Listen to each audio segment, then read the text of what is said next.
Hello friends, आप सभी को आदर नमस्कार। गीता सार 13वां अध्याय।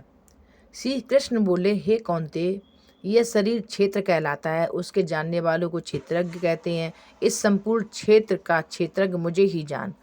क्षेत्र और क्षेत्रज्ञ का जो ज्ञान है, मेरे मेरे मत से वही ज्ञान है।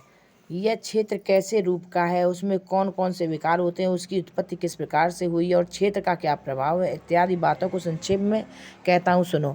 अनेक ऋषियों ने अनेक प्रकार के छंदों में उसे बताया। वेदों ने भी पृथक पृथक वर्णन किया है और हित वाले ब्रह्मसूत्र में पदों में भी यह ज्ञान निश्चय किया है। पंच महाभूत, अहंकार, बुद्धि, अव्यक्त, कृति, 10 इंद्रियां, मन तथा 5 इंद्रियों के विषय में तथा इच्छा, द्वेष, सुख दुख, संघात, चेतना, धृति तथा इनके समूह, संक्षेप में क्षेत्र और क्षेत्रज्ञ के यही विकार है। मान और पाखंड से रहित, अहिंसा, सहनशीलता, सरलता, गुरु की सेवा, पवित्रता, अपने मन का संयम, इंद्रियों के विषय में विरक्त, अहंकार रहित और जन्म, मृत्यु, बुढ़ापा, रोग, दुखादि दोषों को देखना, पुत्री, स्त्री, ग्रह इत्यादि में आसक्ति न करना और इनमें अपने को सुखी दुखी न मानना और इष्ट अनिष्ट की प्राप्ति में हर्ष विषाद रहित रहना, अनंत भाव से मेरी भक्ति करना, एकांत में रहना, जन समूह में रहने से विराग, सदा स्मरण रहना कि मैं परम परमात्मा का ही अंश हूँ, ज्ञान प्राप्ति के उद्देश्य से मोक्ष को सबसे श्रेष्ठ मानना, इसे ही ज्ञान कहते हैं। इससे जो भिन्न है वह ज्ञान है। अब ये और का स्वरूप वर्णन करते हैं। जिनको जानकर मनुष्य को मोक्ष प्राप्त होता है, वह आदि रहित, बड़ों से बड़ा, अकथनीय होने से सत्य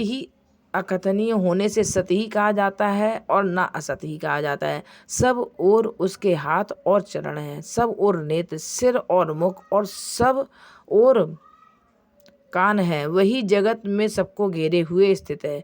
वह सब इंद्रियों के गुणों का प्रकाश है, पर उनके कोई इंद्रिय नहीं है, जिनको किसी से आसक्ति नहीं है, पर जो सबका आधार है, जो स्वयं निर्गुण होने पर भी गुणों का भोगता है, जो सब भूतों के बाहर भीतर है तो भी चर और अचर है, जो अनंत सूक्ष्म होने के कारण जाना नहीं जाता, जो दूर भी और निकट भी है, जिसके विभाग नहीं होते, पर जो भिन्न भिन्न भागों में विरक्त रहता है, समान रहता है, समस्त भूतों का पालन, नाश और उत्पन्न करने वाला वही ज्ञेय है। वह अंधकार से परे ज्योतिषमान पदार्थों की ज्योति देता है। वही ज्ञान जानने योग पदार्थ, ज्ञान के द्वारा जानने योग सबके हृदय में निवास करता है। इस प्रकार क्षेत्र, ज्ञान और ज्ञेय इसको संक्षेप में कहा। इसे जानकर मेरे भक्त मेरे पद के योग होते हैं। प्रकृति और पुरुष दोनों ही अनादि हैं। विकारों और गुणों की उत्पत्ति प्रकृति से हुई है। कार और कारण को प्रकृति उत्पन्न करती है। पुरुष तो सुख और दुख का भोगता है। प्रकृति में पुरुष रहता है, प्रकृति के गुणों का भोग करता है, तदनुसार उत्तम तथा अधम योनि में जन्म लेता है। इस देह में उसे उद्दष्टा, अनुमंता, भर्ता, भोक्ता, महेश्वर, परमात्मा और परम पुरुष कहते हैं। इस प्रकार के गुणों के साथ प्रकृति और पुरुष को जो जानता है, उसका रहन सहन चाहे जैसा हो, पुनः जन्म नहीं होता। कोई ध्यान से तो कोई सांख्य योग से और कोई कर्म योग के द्वारा अपने को आत्मा में देखते हैं, परंतु कोई तो इस प्रकार से न जानते हुए भी दूसरों से सुनकर ध्यान करते हैं और श्रद्धा से सुनकर वे भी मृत्यु के पार चले जाते हैं। हे अर्जुन, स्थावर या जंगम सब प्राणी क्षेत्र और क्षेत्रज्ञ के संयोग से ही होते हैं। परमेश्वर सब भूतों में समान रूप से है। भूतों के नष्ट होने पर भी उनका नाश नहीं होता। इस भांति जो देखता है वही देवता है। सब में समान रूप से स्थित परमेश्वर को देखता हुआ जो अपनी आत्मा का नाश नहीं करता, वह उत्तम गति प्राप्त करता है। जो यह देखता है कि प्रकृति द्वारा सब कर्म होते हैं और आत्मा करता है, वही मानव देवता है। जब वह भिन्न भिन्न भूतों को परमेश्वर के बीच एक रूप देखता है और उसी से उनका विस्तार देखता है, तब वह ब्रह्म को प्राप्त होता है। हे कौन्तेय, अनादि और निर्गुण होने से परमेश्वर अव्यय है।